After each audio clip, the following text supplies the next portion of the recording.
क्या शेयर करूं। मैं आपको कांगन का बेनिफिट बारे में आप थोड़ा शेयर करो। मतलब ठीक है, कांगन का बेनिफिट तो बहुत ज़्यादा है।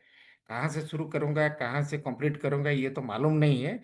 फिर भी मैं एक चीज, जो हम डेली लाइफ में हम लोग जो पानी यूज करते हैं, तो उसमें एक चीज एक्चुअली हमारा थोड़ा ध्यान इतना ज़्यादा नहीं रहता है, जो एसिडिक वाटर। तो एसिडिक वाटर का जो रोल है ना, वो मेरा जो 20 साल का जो एक्सपीरियंस है मेडिकल इंडस्ट्री में, हम लोग देख रहे हैं कि ज़्यादा से ज़्यादा जितना स्टेरिलाइजेशन हमारा जो इंस्ट्रूमेंट होता है, इक्विपमेंट होता है, और ये ओटी का जितना भी इंस्ट्रूमेंट को हम लोग जो स्टेरिलाइज करते हैं, उसमें बहुत सारे केमिकल हम लोग यूज कर रहे हैं। उसके साथ हमारा जो पानी में भी है, जो केमिकल है, वो भी ज्यादा से ज्यादा वो यूज हो रहा है एक्चुअली। ये एक चीज मेरे को वहां से मालूम हुआ।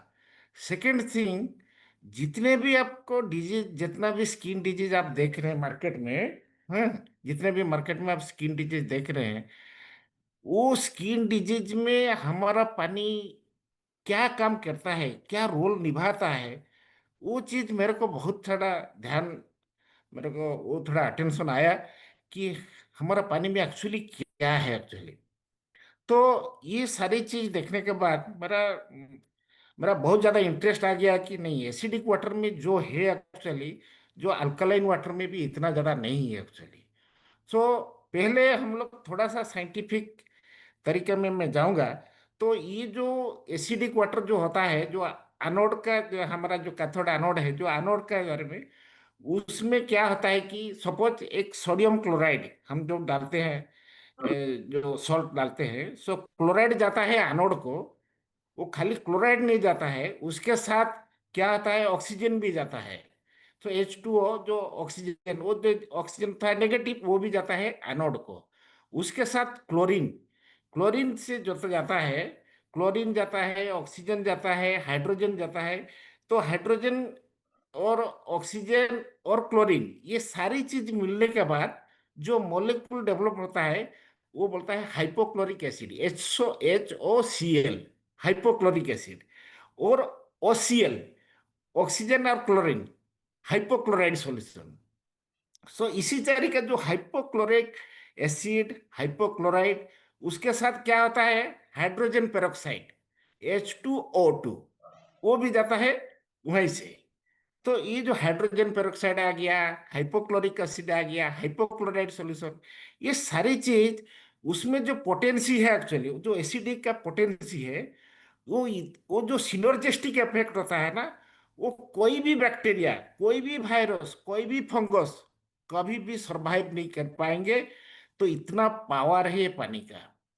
तो जो हमारा पानी में जाता है वो natural, highly killing, highly effective, highly disinfective, तो हाईली स्टेरिलाइजिंग। तो इतना सा प्रॉपर्टीज जो है एक्चुअली पानी में, तो आप जहीं भी आपको यूज करना है, तो ये पानी कर लीजिए, क्योंकि आप पानी ही यूज कर रहे हैं, आप कुछ केमिकल नहीं डाल रहे हैं। कोई घाव में आप पानी नहीं, पानी ही डाल रहे हैं, आप कोई घाव में केमिकल नहीं डाल रहे हैं।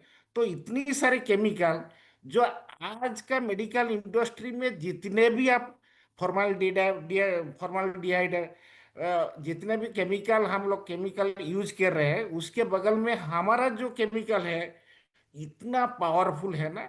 मैं थोड़ा सा और साइंटिफिक मैंने ये से जा रहा हूँ। पहले आप देख लीजिए, हमारा जो एसिडिक वाटर में तीन चीज होता है। अवेलेबल क्लोरीन कॉन्सेंट्रेशन, क्लोरीन का जो कॉन्सेंट्रेशन होता है। सेकेंड थिंग होता है लो पीएच, मीन एसिडिक पीएच। मान लीजिए हमारा जो 2.5, highly acidic electrolyte reduced water. Another is थोड़ा सा weak acid electrolyte reduced water. जैसे मान लीजिए 2.5 से 4.5 तक वो highly acidic electrolyte reduced water, और 4.5 से 6.5 वो weak acidic electrolyte reduced water. इसमें क्या होता है, जो हाइपोक्लोरिक एसिड HCl, वो होता है हाईली एसिडिक। वो क्या करता है, बैक्टीरिया जैसे मान लीजिए, मैं और थोड़ा एक एग्जांपल आपको दे रहा हूँ, ऑपरेशन सिंदूर। हमारा जो ऑपरेशन सिंदूर जो हुआ, पहले हम लोग क्या किया कि उसका कम्युनिकेशन को पहले हम डिजोल्व कर दिया। वो कम्युनिकेशन, क्या हमारा जो मिसाइल गया उसका कम्युनिकेशन सिस्टम को डिवास्टेटेड कर दिया। उसके बाद जो मिसाइल डायरेक्टली गया, वो पूरा एंटायर सिस्टम को डिजोल्व कर दिया। तो इसी तरह का हमारा जो पानी है, हमारा जो मिसाइल है एक्चुअली, जैसे मान लीजिए hypochloric acid, hypochloric hypochloride solution, और हाइड्रोक्लोरिक एसिड, हाइड्रोजन पेरोक्साइड, ये सारी चीजें हमारा पानी में इतना पावर है एक्चुअली। वो क्या करता है कि जो बैक्टीरिया का जो सेल होता है ना, वो सेल का बाहर का इन्वायरमेंट को पूरा एसिडिक कर देता है। उसके बगल में जो अंदर में होता है ना, वो जो मेटाबॉलिक जो फंक्शन होता है, कोई बैक्टीरिया का, कोई वायरस का, कोई फंगस का, उसका वो सारी चीज को वो पहले डैमेज कर देता है। तो परमिबिलिटी जो होता है, जो पानी का जो बैक्टीरिया का अंदर में, वो परमिबिलिटी को वो डैमेज कर देता है। हमारा जो जो हाईली एसिडिक पानी जो होता है, लो पीएच जो बोलते हैं। और ये जो हमारा जो होता है, जो ओआरपी, ओआरपी 1100 से ज्यादा ओआरपी होता है। जितना ओआरपी ज्यादा होता है, उतना उसका जो अंदर में जो मेटाबॉलिक फंक्शन है ना, उसको पूरा डिरेज कर देता है। तो इसीलिए so antibacterial effect is highly effective antibacterial effect जो हमारा पानी में है एक्चुअली। ये बहुत बड़ा गहरा साइंस है एक्चुअली। ये जो मैं बोल रहा हूँ एक्चुअली, ये हमारा जो मेडिकल टर्म में भी यूज कर रहा हूँ, थोड़ा सा आपको थोड़ा डिफिकल्ट लग रहा है, बट ये एक्चुअली ट्रू है एक्चुअली। इसमें कोई मैं इधर उधर बात नहीं कर रहा हूँ कि ये पानी में बारे में बता रहा हूँ। तो लो पीएच, हाई ओआरपी, और मान लीजिए जितने भी मॉलिक्यूल आपको बोला, ये एक तो हाइड्रोजन, दूसरी है ऑक्सीजन, क्लोरीन, ये सारी चीज को मिलने के बाद, हाइड्रोजन पेरोक्साइड, ये सारी चीज को मिलने के बाद एक सिनर्जिस्टिक इफेक्ट, सिनर्जिस्टिक मतलब सब एक मिल के पूरा एंटायर सेलुलर स्ट्रक्चर को पहले डैमेज कर देता है, बैक्टीरियल को ग्रोथ को। Next is bacterial growth. क्या होता है कि जो वट एवर द एक्चुअली जो इन्वायरमेंट होता है, उसमें क्या होता है कि बैक्टीरिया ओवर ग्रोथ होता है। ओवर ग्रोथ होने के बाद एक एंजाइम उसमें क्रिएट होता है, जो बैरियर होता है। वो बैरियर किसी को भी अंदर घुसने नहीं देता है। लेकिन हमारा पानी में जो पावर है ना, वो सारी तरफ का, एक तो पहले उसको एरिया को जो परमिएबिलिटी को उसको पहले खत्म करता है। दूसरी चीज अंदर को घुस के जाके उसको मेटाबॉलिक फ्लूस को खत्म करता है। दूसरी चीज होता है जो एटीपी, उसका जो एनर्जी होता है, जो वो जो ऑर्गेनिज्म का जो एनर्जी होता है एटीपी, उसको पहले उसको पहले उसको डैमेज करता है। तो इतना सारा जो प्रॉपर्टीज है पानी में, ये और बैक्टीरियल ओवरग्रोथ कभी भी नहीं हो पाएगा। और इसमें क्या होता है ना, हमारा जो एक कोई घाव होता है, पहले क्या होता है कि उसका क्लॉट हो जाता है। उसके बाद क्या होता है कि इन्फ्लामेशन एरिया क्रिएट होता है।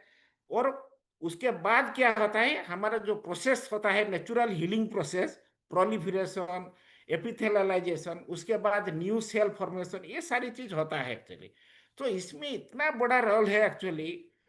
तो ये इसलिए ये जो एसिडिक वाटर को आप कहीं भी कौन सा घाव में आप यूज कर सकते हैं, तो इसमें बहुत बड़ा रिजल्ट आएगा।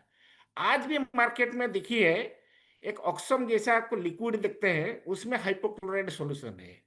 आप हाइड्रोजन पेरोक्साइड जितने भी घाव में आजकल यूज करते हैं, हाइड्रोजन पेरोक्साइड ये पानी में है एक्चुअली। तो जितने हम लोग अल्कलाइन वाटर को हम लोग एम्फासिस दे रहे हैं, उतना ही ज्यादा ये एसिडिक वाटर में इतना पावर है। तो पहले हो गया क्या, आपका डिसइंफेक्टेंट। अब सैनिटाइजेशन में ये पानी को आप वीक, जो एसिडिक वाटर जो होता है 4.5 से 6.5 पानी को आराम से आप सैनिटाइजेशन में यूज कर सकते हैं। ज्यादा से ज्यादा आप जो 2.5 पानी को आप कहीं भी बैक्टीरिया, वायरस और फंगस का इन्फेक्शन है उसमें आप यूज कर सकते हैं।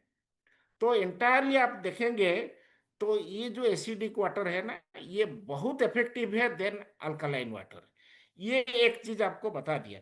फिर और थोड़ा ये पानी का जो साइंटिफिक जो यूज होता है, जैसे मान लीजिए हमारा जो पानी का इलेक्ट्रोलाइट रिड्यूस्ड वाटर हम जो बोलते हैं, उसमें और जैसे नेचुरल रिड्यूस्ड वाटर, जैसे हम कोई गंगोत्री जाएंगे, ये हिमालयन जाएंगे, तो वो पानी में जो नेचुरली जो रिड्यूस्ड वाटर जो होता है, उसके साथ जो जो मॉलिक्यूल एक्चुअली, जैसे नैनो पार्टिकल्स हम लोग बोलते हैं, प्लैटिनियम नैनो पार्टिकल्स, कोई मिनरल्स नैनो पार्टिकल्स, मिनरल्स मानो हाइड्रेट्स, ये सब बहुत सारी चीजें पानी में है एक्चुअली। हम लोग इतने उसके बारे में इतना डिटेल डिस्कशन कभी भी नहीं किए हैं। तो ये सारी चीज का जो सिनर्जिस्टिक इफेक्ट है ना, ये सारी चीज काम कर रहा है, एक साथ काम करते हैं। तो आप मान लीजिए ये जो आरओएस, जो हम लोग रिएक्टिव ऑक्सीजन स्पेसीज, क्योंकि ऑक्सीजन का जो रोल होता है वो रिड्यूसिंग कैपेसिटी, जहां भी जाता है वो थोड़ा इमीडिएटली उसका एक्शन लेता है। उसके एक्शन लेने के बाद जहां जितना भी ऑक्सीजन काम करता है, वहीं उतना ऑक्सीजन रेडिकल्स निकलता है। रेडिकल्स मीन्स उसका जैसे मान लीजिए वेस्टेज मटेरियल। इससे ऑक्सीजन में बहुत सारी ऑक्सीजन का जो रिएक्टिव ऑक्सीजन स्पेसीज होता है, superoxide, hydroxyl ion, singlet oxygen, hydrogen peroxides, also कुछ नाइट्रोजन स्पेसिफिक, जो नाइट्रोजन वेस्ट मटेरियल है उसमें भी होता है। तो ये सारी चीज होता है फ्री रेडिकल्स। तो बहुत सारे क्रॉनिक डिजीज जो होता है, आप ब्रेन से लेके डायबिटीज से लेके हार्ट तक लेके जितने भी क्रॉनिक डिजीज है, किडनी का, सब किडनी जितने भी क्रॉनिक डिजीज है, क्रॉनिक डिजीज में एक ऑक्सीडेटिव स्ट्रेस का जो रोल होता है ना, वो बहुत ज्यादा होता है। तो ये जितने भी मॉलिक्यूल हमारा मशीन से निकल रहा है, इसका बड़ा रोल होता है कि ये आरओएस को, ऑक्सीडेटिव स्ट्रेस को रिड्यूस करना। ये एक बहुत बड़ा साइंस है, बहुत बड़ा चैप्टर है। तो जितने भी आप मान लीजिए, जितना भी क्रॉनिक डिजीज, ब्रेन का डिजीज, लिवर का डिजीज, किडनी का डिजीज, जितने भी क्रॉनिक डिजीज है, हमारा पानी का जो रोल होता है ना, ये एकदम ऑलमोस्ट 70% जो रोल होता है, ये हमारा पानी का जो रोल होता है, एंटीऑक्सीडेटिव स्ट्रेस रिलीज होना है। तो ब्रेन डिजीज मान लीजिए, न्यूरो डिजीज में प्रोटेक्टिव न्यूरो डिजेनरेटिव, जितने भी ब्रेन डिजीज है, मान लीजिए उसका अल्जीमर्स होता है, पार्किंसनिज्म होता है, वो सारी डिजीज को एक कंट्रोल लेवल को ले आता है जब हमारा पानी जब जाएगा अंदर को।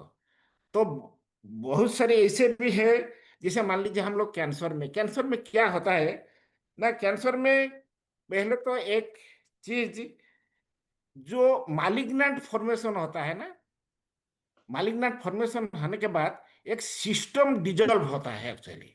वो सिस्टम जो होता है, वो जो सिस्टम का सिग्नलिंग मैकेनिज्म होता है, वो सिग्नलिंग मैकेनिज्म को उसका कुछ हमारा पानी होता है अप रेगुलेटेड करता है और कुछ डाउन रेगुलेट करता है। मान लीजिए मैं एग्जांपल दे रहा हूँ, कोई सुनामी आ गया, सुनामी में पहले हमारा जो एनडीआरएफ टीम क्या करते हैं, आप लोग जाते हैं, पहले वो सड़क को ठीक करते हैं, उसके बाद इलेक्ट्रिफिकेशन को ठीक करते हैं, तीसरी बात क्या करते हैं, लाइटिंग सिस्टम को ठीक करते हैं, उसके बाद रिलीफ मटेरियल कैसे अंदर को जाएगा उसी बारे में व्यवस्था करेंगे। इसी तरह का कहीं भी एक सिस्टम डिजॉल्व हो गया, तो हमारा जो पानी में जो एक्टिव हाइड्रोजन है, नॉट ओनली एक्टिव हाइड्रोजन, हमारा जो प्लैटिनियम नानी पार्टिकल्स है, ये बहुत बड़ा एक मिसाइल जैसा काम करते हैं। ये क्या करते हैं, पहले वो सिग्नलिंग मैकेनिज्म को अप रेगुलेटेड डाउन रेगुलेटेड करते हैं, और उसके बाद ये पानी जब अंदर को घिस गया ना, उसके बाद क्या करेंगे, अपोप्टोसिस, जो जो प्रोग्रामिंग सेल डेथ होता है ना, वो बहुत ज्यादा फास्ट होता है, उसको प्रिवेंट कर देंगे। बोले नहीं, उसको रोक दीजिए, वो सेल को थोड़ा वायबल करना है। जो थोड़ा सा वायबल नहीं है तो उसको अप रेगुलेटेड कर देता है, उसको अप रेगुलेटेड सिग्नलिंग मैकेनिज्म। तो इतना बड़ा थैंक यू। साइंस है इसके अंदर में, आज मेडिकल साइंस उसको रियलाइज कर रहे हैं। तो आने वाला दिन में ये बहुत बड़ा चैप्टर लेके आएंगे। कहाँ कौन सा डिजीज नहीं है, ऐसा डिजीज नहीं है जो डिजीज में हमारा पानी काम नहीं कर रहा है। तो मैं इसीलिए कोई इंडिविजुअल रिजल्ट के बारे में मैं इतना ज्यादा एम्फासिस नहीं दे रहा हूँ, क्योंकि हम लोग को अंदर को थोड़ा जाना है कि हमारा पानी कहाँ कहाँ काम कर रहा है। जैसे मान लीजिए डायबिटीज, डायबिटीज में इतना अच्छा रिजल्ट, जो भी किसी को भी पूछो डायबिटीज का अच्छा रिजल्ट आता है। उसका अंदर में एक चीज होता है, जहां ऑक्सीजन ज्यादा यूज होता है वहीं पर हमारा पानी उतना ही काम कर रहा है। जहां ऑक्सीजन डेफिसिट ज्यादा होता है वहीं पानी हमारा इतना काम कर रहा है। इसीलिए डायबिटीज का रिजल्ट अच्छा आता है, क्योंकि बीटा सेल जितना भी आप डैमेज होता है ना, वो बीटा सेल को अप रेगुलेटेड कर देता है। और दूसरी चीज होता है क्या, इंसुलिन रेजिस्टेंट, जो बोलते हैं डायबिटीज में इंसुलिन इंसुलिन ठीक से जाके सेल में काम नहीं कर रहा है। हमारा पानी का इतना पावर है, वो पूरा जाके मसल लेवल तक पूरा उसका जो ग्लाइकोलिसिस जो मैकेनिज्म होता है वो सारी चीज को पूरा ठीक कर देता है। तो इसीलिए डायबिटीज बहुत अच्छा रिजल्ट आता है। तो इसीलिए ये पानी में थैंक यू। इतना सारी चीज प्रॉपर्टीज है, कहाँ से आ रहा शुरू करूंगा ये भी मेरे को मालूम नहीं है, लेकिन इतना थैंक यू सा सर। चीज है। ये पानी आने वाला दिन में एक बहुत बड़ा एक हिस्ट्री बनेगा मेडिकल इंडस्ट्री में। इतना तो बात मैं जोर से बोल पा रहा हूँ। Thank you sir. Thank you sir.